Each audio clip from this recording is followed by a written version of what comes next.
guys, tayo nga ay napapasok dito sa isang mall na punong-puno pala ng laruan ng mga bata. At ito nga ang tinatawag nilang Time Zone Singapore. Dito lang yan matatagpuan sa may Ion Orchard guys. At marami silang mga games. Ayan, ang gaganda. At saka sa loob ng mall guys, super lamig. At saka mamamangha ka talaga guys sa laki ng mga laruan. Marami silang mga outlet na pwede mong pilihan. So, super nag-enjoy na kami naglakad lang dyan guys kasi nga panandalian lang yung lakad namin kasi pauwi na kami ng friend ko that time at nakita namin itong mall na to at na-curious kami at ayun nga guys, namangha kami sa sobrang ganda sa loob. At may plano nga kami guys na maglaro sana ng bowling dahil nakita ng isang friend ko yung part dyan ng bowling kaso nga lang wala na kaming time. So sana sa susunod na pagpasok namin dito sa mall na to guys ay makapaglaro na kami ng bowling. So ayan guys, panoorin nyo at nakikita ninyo yung mga magagandang laruan ng mga bata.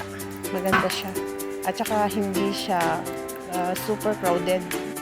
Ayan nga guys, pinanood natin yung isang lalaki na naglalaro at trinatry niyang kunin yung stuffed toys pero na-failed siya. Ayan, nalaglag. Hindi niya nakuha guys.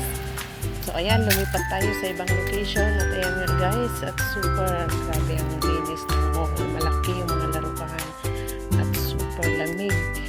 Napakaganda ng place nila guys. Hindi ka magsasawang maglaro.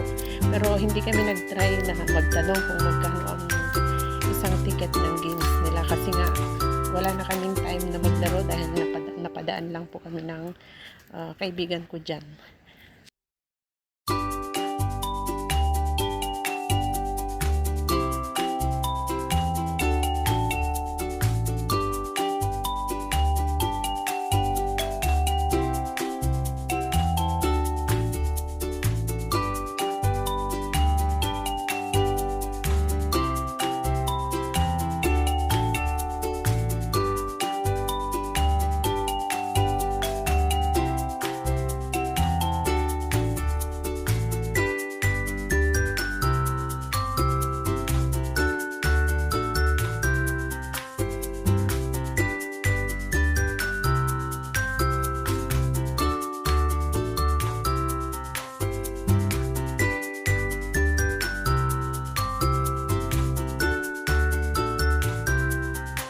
Nakita nyo nga yung mga iba-ibang laruan nila guys at talaga namang mamamangha ka sa mga laki at sa mga ganda ng mga laruan guys. Pero isa sa mga umagaw pansin sa akin guys is yung may naglalaro na mag-iina dyan sa loob. Isang family na naglalaro sila ng water gun sa loob ng machine. So, hindi ko yan na, ngayon ko lang yan nakita guys na pwede na palang maglaro ng water gun sa loob ng machine na yan kasi nung bata po kami guys is sa market lang nabibili yung mga water gun namin ayan.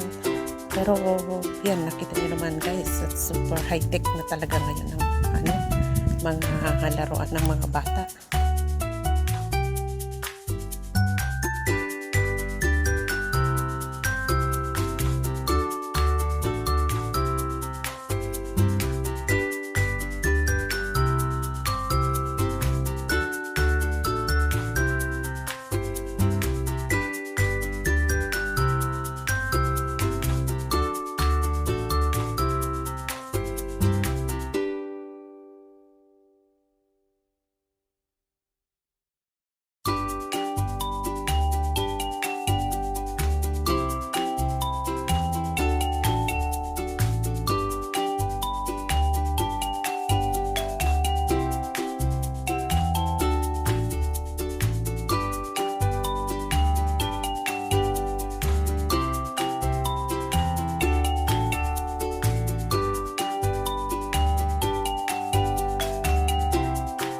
Salamat po at patuloy niyo po sanang subaybayan ng aking mga vlog. Suportahan po ang aking channel.